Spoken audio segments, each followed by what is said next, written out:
চলে এসেছো?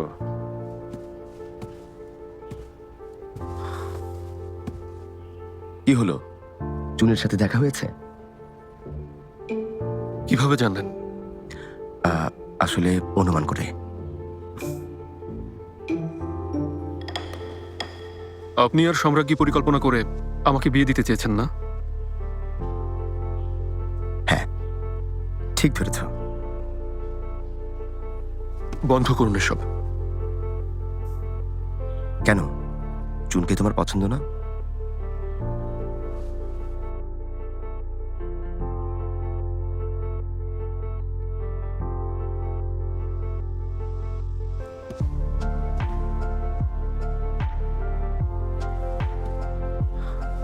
ও সুন্দরী, বুদ্ধিমতী, রাজপরিবারের মেয়ে। ওকে পছন্দ করছো না কেন? কোনো কারণ নেই, ও ভালো মেয়ে। এর কারণ কি চুচিয়াও? এনিওয়ে, সত্যি বলতে চুচিয়াও এটাই চায়। যদি সে তোমাকে বিয়ে করতেও চায়, তোমার মান মর্যাদার কি হবে? তুমি একজন মহান জেনারেলের ছেলে, সম্ভ্রান্ত ইউএন বংশের সন্তান। তোমার পরিবার কি তোমাকে একজন কৃতদাসীকে বিয়ে করার অনুমতি দেবে? এ নিয়ে ভাববেন না। তোমার পরিবার যদি অনুমতিও দেয়, একবারও ভাববে না ওর পরিচয় কি? 3 বছরেরও বেশি সময় ইয়ানশুন আরো একসাথে বসবাস করেছে। ওদের মধ্যে সম্পর্কটা একদম পরিষ্কার। এমন একটা মেয়ের জন্য এই ধরনের আচরণ লজ্জাজনক। দাঁড়াও, একটা কথা শুনে রাখো, ইয়ানশুনকে মরতেই হবে। টাঙ্গান থেকে কিছুতেই জীবিত ফিরবে না। যারা ওর সাথে জড়িত থাকবে তাদের পরিণতিও ভালো হবে না। সম্রাট যখন শিচেংকে মারতে চেয়েছিল, তখন আপনিই ছিলেন একমাত্র লোক যিনি ওনার বিরোধিতা করেছিলেন। পরিস্থিতি বদলে গেছে। শিচেং একটা গুরুত্বপূর্ণ অঞ্চলের শাসক ছিলেন। সম্রাট শুধুমাত্র সন্দেহের বসে ওনাকে হত্যা করতে চেয়েছিলেন। কিন্তু এই ব্যাপারটা ভিন্ন। ইয়ানশুনের হৃদয় এখন প্রতিশোধের আগুন। ওকে যেতে দেওয়ার ক্ষুধার্ত বাঘকে ছেড়ে দেওয়া সমান। ও বাইরে গেলে যুদ্ধ শুরু করবে। এতে উত্তর সীমান্ত ভেঙে পড়বে। সামরিক বাহিনীর প্রধান এবং একজন প্রিন্স হিসেবে আমি সেটা কিছুতেই হতে দিতে পারি না।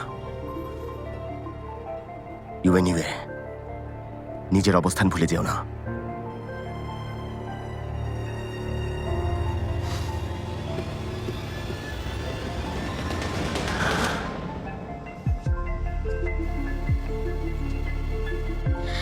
তিন বছর প্রায় শেষ হতে চলেছে। আমাদের হাতে আর বেশি সময় নেই। সুতরাং প্রতিটা বিষয় আমাদের খুব ভালোভাবে পরিকল্পনা করতে হবে। সামান্য ভুলে পরিকল্পনা নষ্ট হতে পারে। তাই সব পরিস্থিতি মোকাবেলার জন্য প্রস্তুত থাকতে হবে। আমরা ঝুঁক সড়ক বরাবর লোক নিয়োগ করেছি, এমনকি চাঙ্গানের কার্যালয়গুলোতেও রেখেছি। আমাদের আটকানো সহজ হবে না। যদি আমরা এই প্রাসাদ থেকে বেরোতে না পারি, সমস্ত চেষ্টা অর্থহীন হবে। এর জন্য বিশৃঙ্খলা তৈরি করতে হবে। আমরা শহরে কোনো ঝামেলা তৈরি করে প্রাচীরের প্রহরীদের বিভ্রান্ত করব। তারপর এই সুযোগে ছদ্মবেশ নিয়ে পালাবো। এটাই একমাত্র পথ। সম্রাটের নির্দেশ অনুযায়ী লিয়াংয়ের প্রিন্সকে স্বাগত জানাতে যেতে হবে। সবাই এখনই প্রস্তুত হও, আমাদের বের হতে হবে। মাই লর্ড, মনে হয় না এটা সহজ কাজ হবে। শুনেছি উনি নাকি ছোট থেকেই ছেলেদের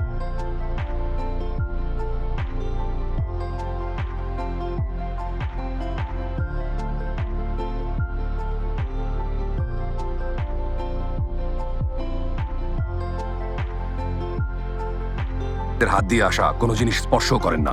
এই অদ্ভুত ইচ্ছে পূরণ করবার জন্য ওনার বাবাকে বিশেষ ব্যবস্থা গ্রহণ করতে হয়েছে। শুনেছি চাল থেকে শুরু করে সবজি, এমনকি ফলের গাছ ওনার জন্য যুবতী মেয়েদের হাত দিয়ে বাড়ির উঠোনে রোপণ করা হয়। আর তা না হলে উনি নাকি খেতেই পারেন না। জিয়ানকাং থেকে চাঙ্গান পর্যন্ত ভ্রমণে দ্রুতগতির গাড়িতে 1 মাসের বেশি সময় লাগে না, আর সাধারণ যে কোনো গাড়িতে 2 মাস সময় লাগে। কিন্তু প্রিন্স 4 মাসেরও বেশি সময় ধরে প্রস্তুতি নিয়ে রওনা হয়েছেন, এখনো পৌঁছতে পারেননি। আর এগুলো নিশ্চয়ই গুজব। শত হলেও উনি একজন প্রিন্স, এতটা খারাপ নিশ্চয়ই হবেন না। হ্যাঁ, এর থেকেও আপত্তিজনক ব্যাপার আছে।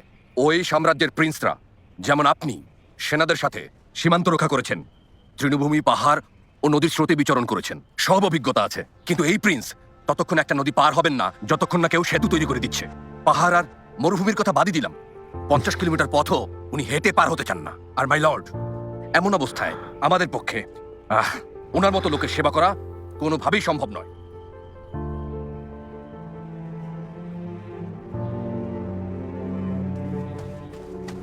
মাই লর্ড, নির্ভরযোগ্য সূত্রে জেনেছি শরীর থেকে চাদর পড়ে যাওয়ায় প্রিন্সের ঠান্ডা লেগেছে, তাই উনি ফিরে যাচ্ছেন। কচ্ছপ একটা, উনি কি সত্যিই প্রিন্স? বাদ দাও, যেহেতু কাছাকাছি চলে এসেছেন আমাদের উচিত দেখা করতে যাওয়া।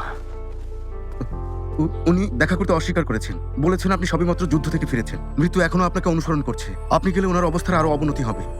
আর এই সংবাদ উনি ওনার দাসীদের মাধ্যমে পাঠিয়েছেন। কি এত বড় কথা? আমাদের সাথে দেখা করবেন না বলেছেন? এখন আমাদের কি করা উচিত?